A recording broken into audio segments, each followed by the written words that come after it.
Hey there, I'm Ashley, the developer of Mortal, an RPG with a focus on replayability. Today I wanted to go through a bit of the demo and just give my commentary. So, right off the bat, in the first area here, the floor has a Z pattern on it. It could definitely be a bit better. That's where that sentence ends.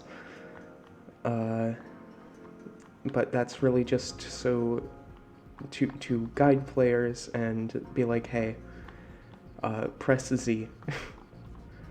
So if you do that, I'm just going to be skipping through the dialogue. If you want to read it, go play the demo. It's completely free. So when it comes to battles, I am not super great at balancing them. uh, I mean, this first fight is very simple. You can get through it just by mashing the attack button. Death's sprite here probably isn't final. It's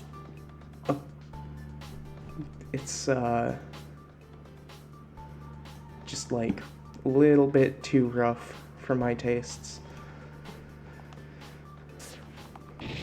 I'm just very bad at drawing humanoid characters. I am just not great with anatomy, I suppose.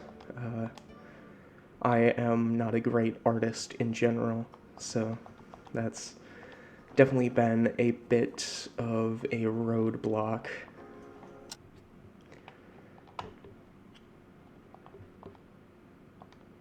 Okay, so there was already a mistake. There is supposed to be an animation playing of M getting out of bed.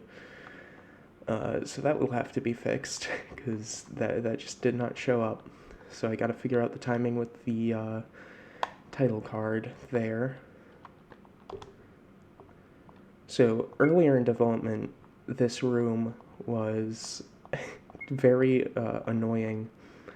I really didn't know what I was doing. I was doing everything with switches. If you have used RPG Maker, you know what those are, or if you even have an understanding of game development. But RPG Maker is pretty limited with the amount of switches you can use, so I had to do it in a way that there was like a set pattern you could do, the alarm stand and the pile of clothes, and then you would have to go to the computer, then you would have to go to the trash can, then you would have to go back to the computer, and now I just have it set up, thankfully, so that you can just do it in whatever way you prefer.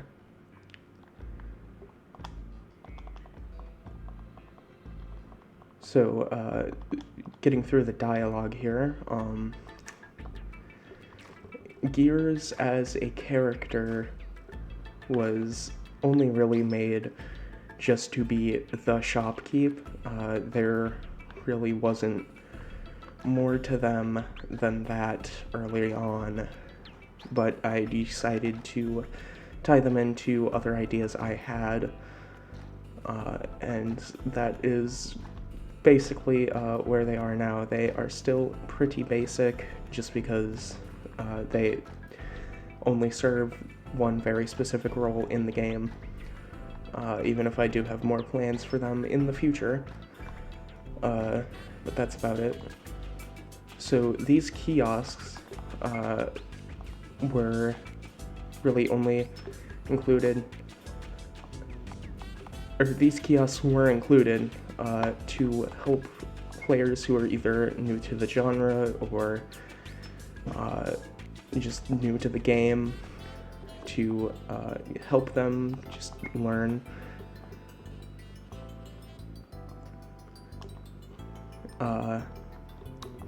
So they go over very simple stuff, including the battle damage, which I will hopefully be able to show off later. But yeah, so as to my knowledge, this is a pretty unique mechanic, like permanent battle damage. So basically, if M takes too much damage, she will be wounded and will, like, take some nerfs to her stats, which will get worse if you don't treat it within a time limit. It's another callback to the fact that this is very heavily inspired by Cyberpunk as a tabletop role-playing game. In that system, characters are very, very frail and can take permanent battle damage. So I wanted to see if I couldn't, like, replicate those ideas and put my own unique spin on them, and also just have them work in a video game instead of a tabletop game. So this dummy could probably do with a bit less health, because as it stands, you are sitting here mashing the attack button with absolutely zero risk of anything. But this is just a quick way of grinding, and right now I do have a thing going where if you can get to level 99 just by fighting this dummy, you can get your name in the credits if you contact me with proof and whatnot. So nothing too interesting about it outside of that.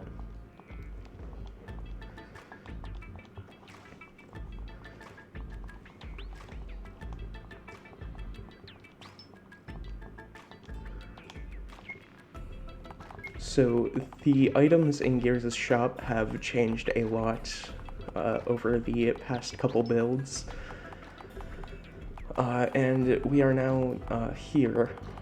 I still am not super sure if this is a great selection. Too small, too big, I really don't know. Still figuring that out. But probably the most important things here are the weapons and armor, but you can get healing items.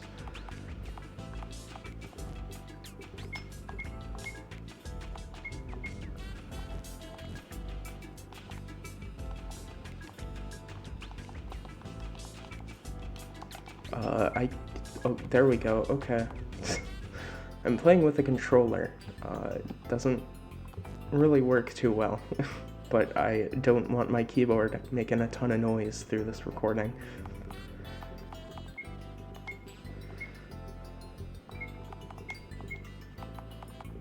Oh yeah, so the wedding ring accessory was really only included as like a cute little nod, just to say that just to really include something that shows that, like, M really has a history, and like there is people that there are people that care about her, and that you know, all of that. Don't really plan on including other accessories to swap out. It's just gonna be the wedding ring.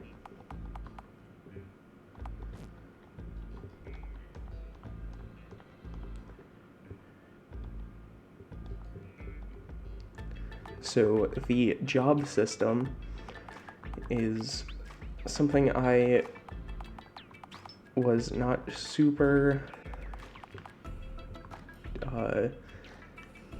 sure about very early on, but as time went on, I became a very big fan of it and decided to include it. Very early in development, I wanted it to be more linear, but eventually just decided, nah, I'll make it branching. It'll help with wanting to go back and play it.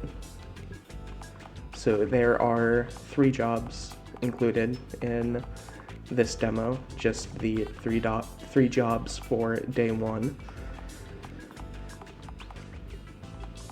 I am going to do the newest one, which is recipe theft.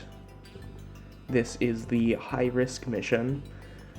Jobs have 3 risk levels: low, medium, and high. And obviously that is just a way of showing difficulty.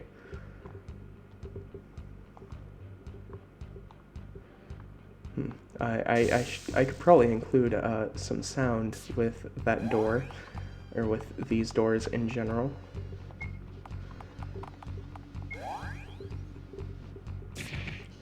So I wanted to make this fight, or this area, tough without just being an immediate, like, massive difficulty spike. So that is why the Robo-Rats have now been given the attack up skill in this demo.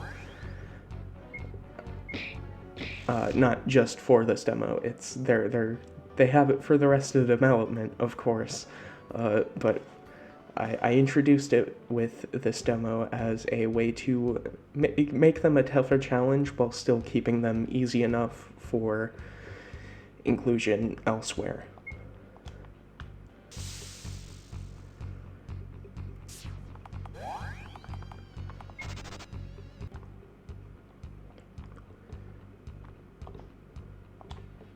So, this is the, oh no, this is actually the second time. I missed it earlier while I was skipping through the text. But, yeah, Verse is just, M's wife. That's right, M is gay, mostly just because I don't want, weird people being fans of my stuff.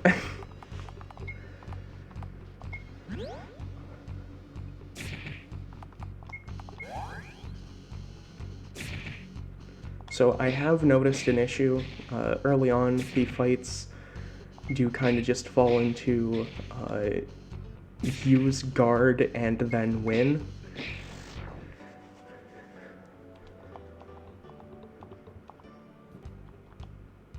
As you learn more skills, it of course becomes a bit more varied. But early on, I can maybe see that being a bit of an issue.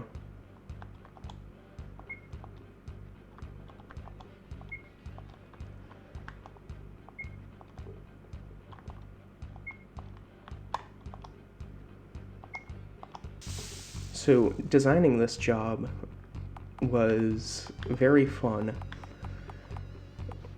but I wish I could have made it so that piece of paper with a code on it was a bit more randomized.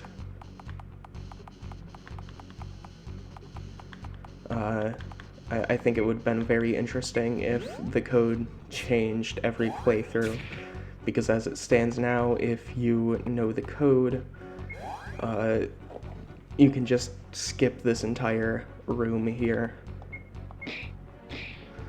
Which, you know, good for, like, speedrunning and stuff, I suppose. But I can maybe also see it just being a hit to, like, a lack of interesting gameplay, because once you know the code, you just go in, put it in, and then you can immediately leave.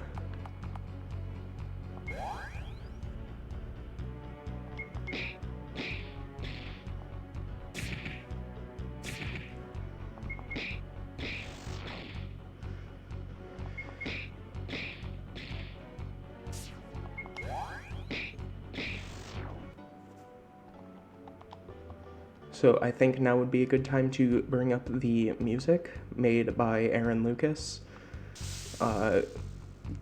This is royalty free.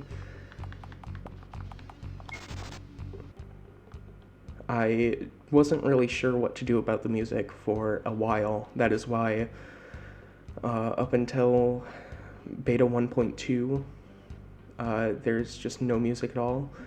Then 1.3 uses the music that is included with RPG Maker itself. Oh,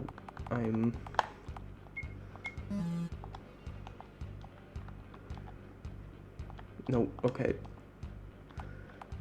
I have no idea what to do about controllers. Okay, I have no idea what I'm doing. Okay. Yeah, don't play this game with a controller. It is made for keyboard.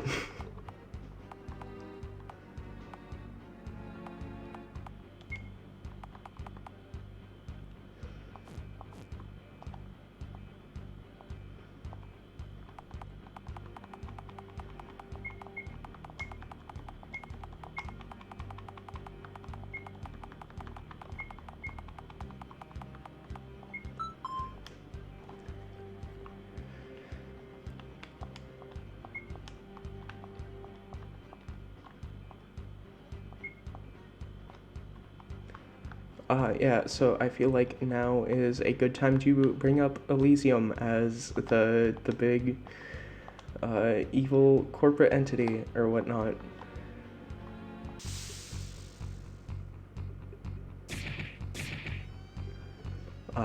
This sure is a you know, it is it is heavily inspired by Cyberpunk, the tabletop role-playing game, and therefore also inspired by Cyberpunk, the aesthetic. So I feel like big evil corporations are kind of a must, you know? But there are definitely bigger plans for Elysium and their relationship with Tartarus that I have plans. That's what I'm saying.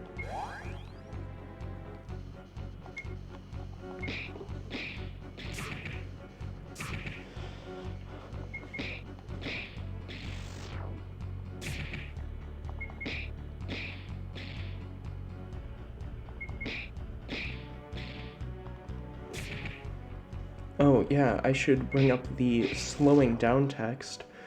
So health bars would be very, very difficult to include in this game. RPG Maker 2003 is just not built for them.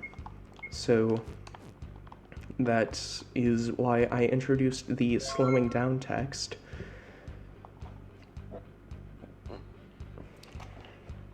It is a way to let the player know that they are getting close to the end of the fight. I included it because that's actually how I go about letting players know that they're getting close to the end of a fight in tabletop role-playing games. I have run many, many games in my lifetime, and it is always good to just, communicate with your players and let them know how they're doing. So, like, halfway through a fight, I'll be like, oh yeah, they're starting to slow down, and then, like, near, like, the very end, they're bloodied, they're mortal, In fact, calling the game mortal is because that I have run many games, and I use the wording, they are mortal, when an enemy is about to be defeated in an RPG that I'm running. Like, I could have definitely just used different words, like a different word, same meaning, or just something else with a similar meaning for the title, but going with mortal was a very not elaborate. It's pretty simple, but it is a choice I purposefully made. It isn't just called Mortal because I think it sounds nice.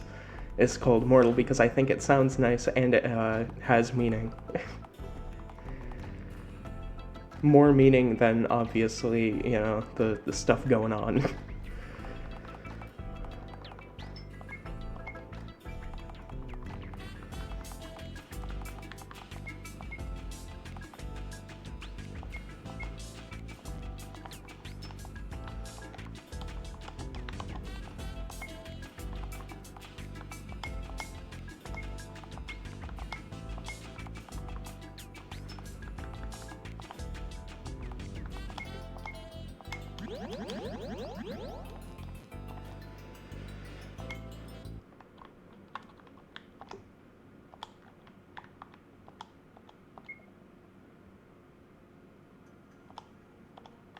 So this fight was kind of annoying to implement, and I definitely think I should change it up a bit, because I think it can definitely be a big obstacle for players who like take on the low risk mission and whatnot.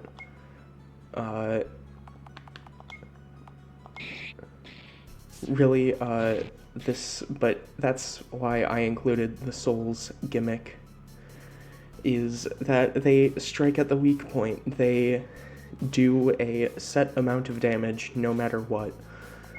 So that is a way of making it so inexperienced players aren't just completely overwhelmed, and players that have, you know, reached like max level and whatnot, it is still somewhat of a challenge for them.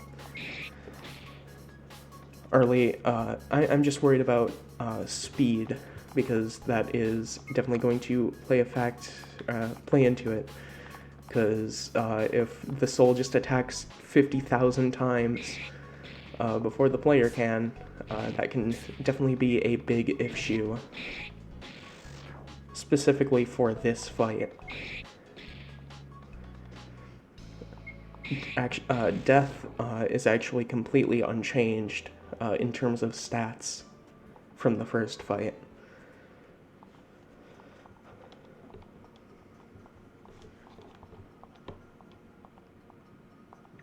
Yeah, so there was there was M's use of the word fuck. So I myself swear a lot. It is definitely a problem I have noticed with myself. But in my writing, I really don't like to include like too many expletives. I think they are powerful words that should be really saved for like powerful moments, or for, you know, even just the sake of comedy. Which is why I limit myself to one per character. Everybody gets one use of the word fuck. And that was M's. Just telling Death, fuck you.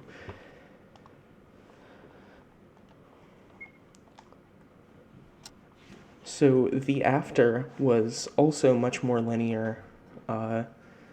Originally, it was more of a boss fight gauntlet. And that idea just stopped being interesting to me eventually. So I didn't include it. So this is where we see gambling. I absolutely love gambling, which is why I will never do it with real money, because I would 100% get addicted. But here, when it's soul tickets, you can gamble all you like. So you get soul orbs, which will raise your level. There's also tons of other stuff included in the soul gacha. So once I get another ticket, I'll go into that. There's also the soul call, which not going to be super helpful in this demo, because What you see here is the entirety of the after. Well, there's also that room down there, but I'll get into that when the time is right. But the soul cult will be very helpful later when the after gets bigger and you just want to get back here after being all the way on like the other side near the end.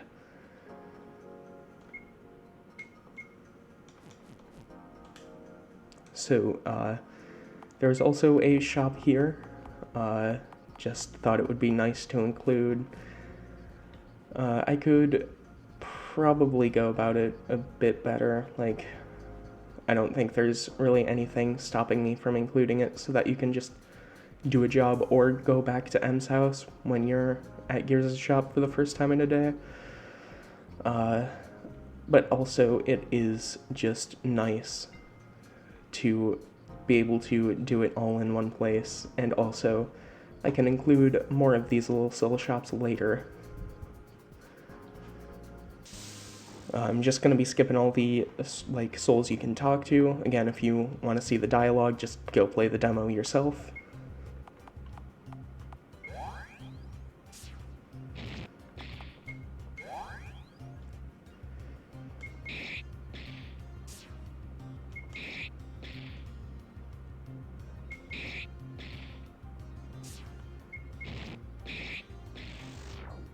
$54 damage, oh my god. I don't think I've seen a number that high. In this game, I mean, of course. I have seen I've seen numbers above 54 before.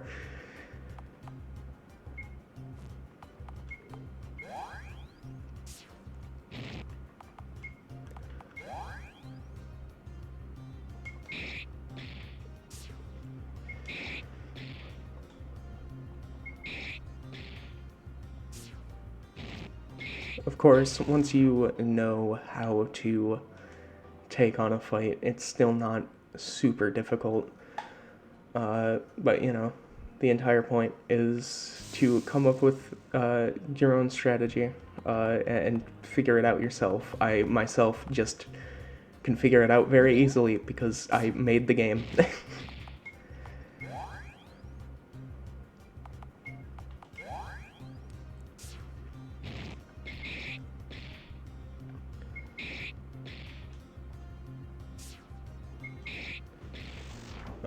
We should be getting low enough to see some battle damage here very soon.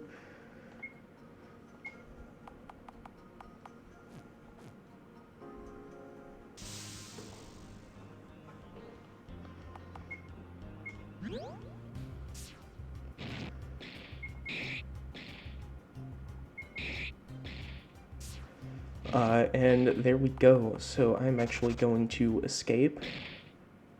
And then there you see M has taken damage to your eye. To her eye, not your eye. Yeah, if you take battle damage in the game, you take battle damage in real life. That's true. So now you can see M's sprite has changed to reflect that damage to her eye. And there is now a counter in the top left of the screen. And when that reaches 0, it becomes permanent and her sprite will change again. But already, her stats have lowered a bit. And they will lower even further if that damage becomes permanent. So you can stop the damage from becoming permanent by using a first aid kit. That stops the timer and heals the damage, and it brings your stats back to normal.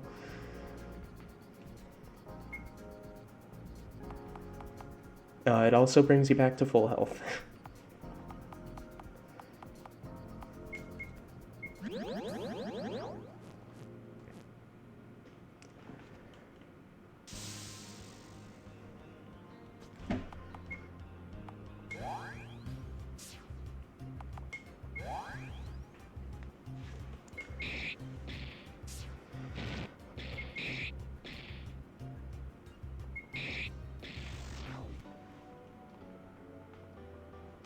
I should have enough for... Oh no, I need one more. Okay. I will show you why I need one more once I have one more.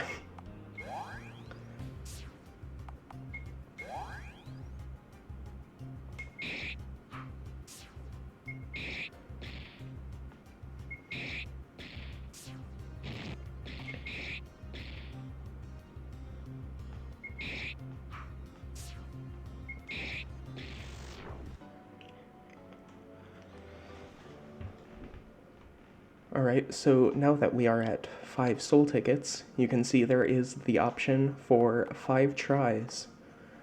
And then the items and chances section just shows you what there is and what the chances are to get it. But if you use 5 soul tickets in 5 tries, you can use less, but you'll only get the amount of tries corresponding to the amount of tickets you have. So if you select the 5 tries option but only have 3 tickets, you'll only get 3 items. But if you have 5 tickets, your last item will 100% chance, or will be a 100% chance of a soul orb. That way, you aren't gambling for too long to level up. So there we got 2, and also another first aid kit, which is pretty good.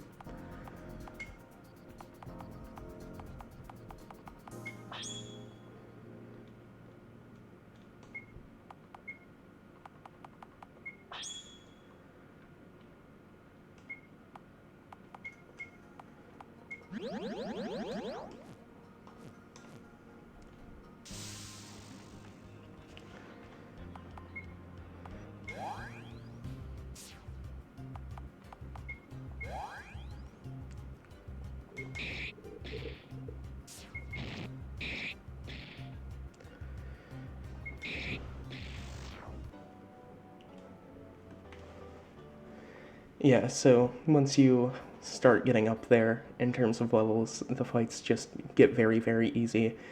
But they'll still usually get like 1 attack in. So, you know, you do have to be a bit careful. You can't just mindlessly mash buttons and whatnot.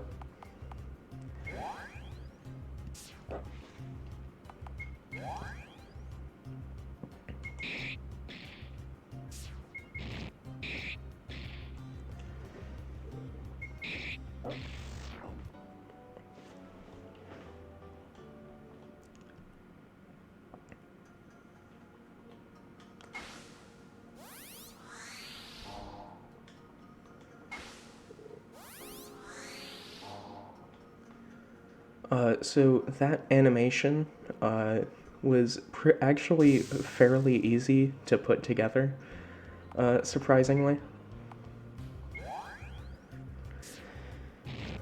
I knew I knew I wanted something like it, but wasn't really sure how I could go about implementing it. But in the end, I was able to very simply put it in.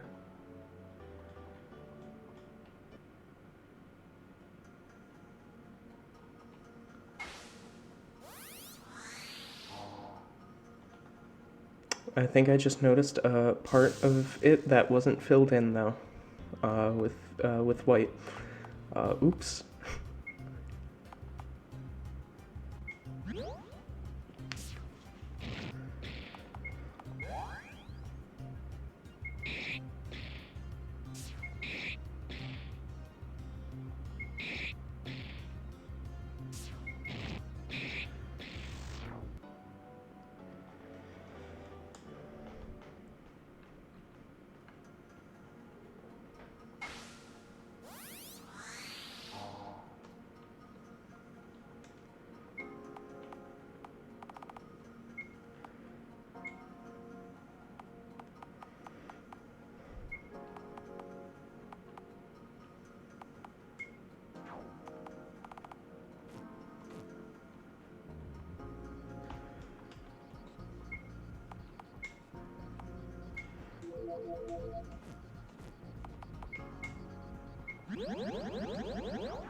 I don't really have much to say right now.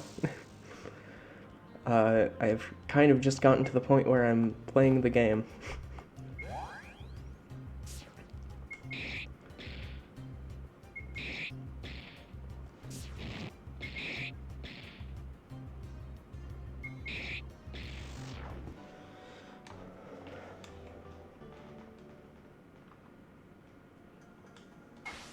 Hopefully I can get a soul orb quick.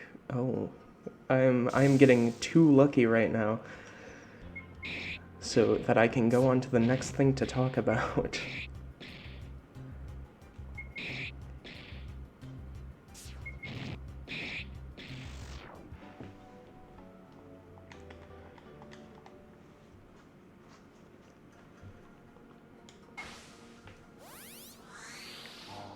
Hey, there we go.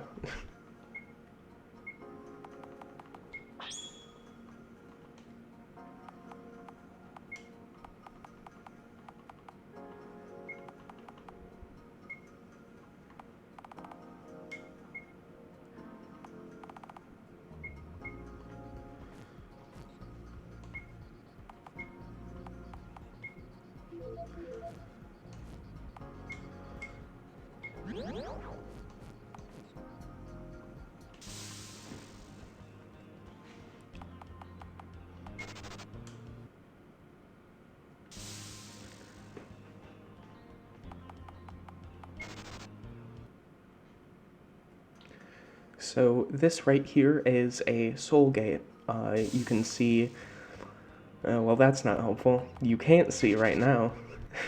You can see that there is the number 10 on it.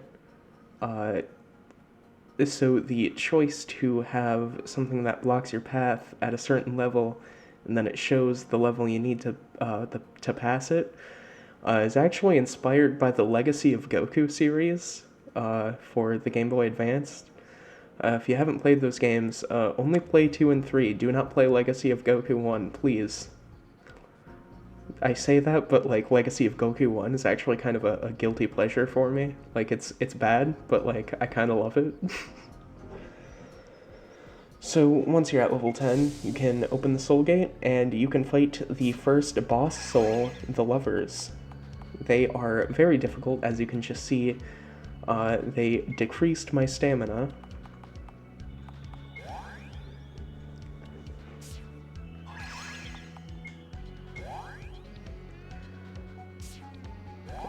This fight was something I put in, obviously as a way of really just marking player progression. So, really, the boss souls are, they are just what I originally intended the After to be, which is just a long gauntlet where you just fight normal souls and then a boss soul, and then normal souls, boss soul. But the boss souls, I kept a lot of those ideas around and just made them endpoints. And then once you beat one, you can go into the next section of the After for more difficult challenges, which will just help you level up more.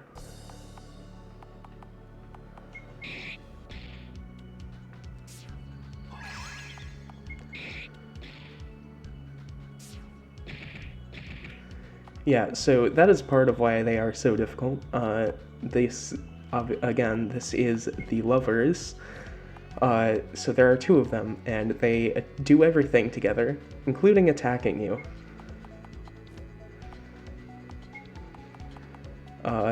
So a good way to stop them is by buying and using the Paralyze Grenade, which will completely stop them for a bit, and just be very helpful. This game really is about using your skills and items to get as much of an advantage in battle as you possibly can.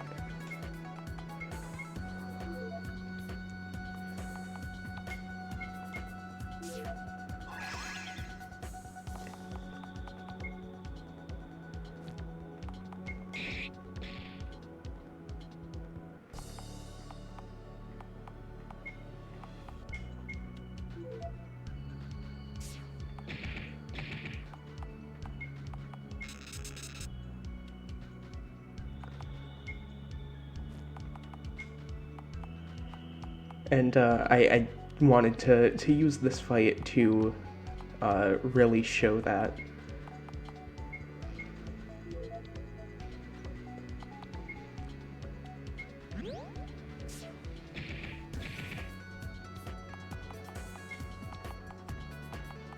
I, of course, am bad at video games and will still get my ass kicked anyway.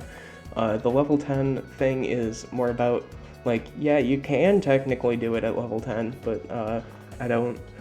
It's still a pretty big challenge, so you might wanna level up a bit more before taking the fight on.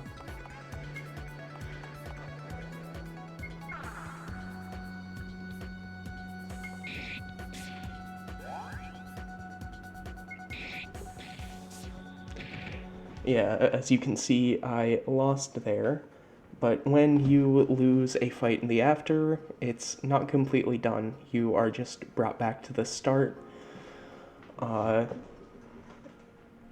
Mostly because I think it would be annoying to completely remove any amount of progress you make. I'm going to leave that commentary here. So if you want to go and take on the lovers yourself, you can go try the demo. Links are in the description and whatnot. And also, if you are really, really interested in the game and want it to continue development, there is a Kickstarter going on right now that you can go and support. It ends on October 1st. The goal is only $200. There are some stretch goals to meet. So if you're interested, you want to help, it's not too expensive to chip in. Lowest cost is around $2, and you just get the full game for that too.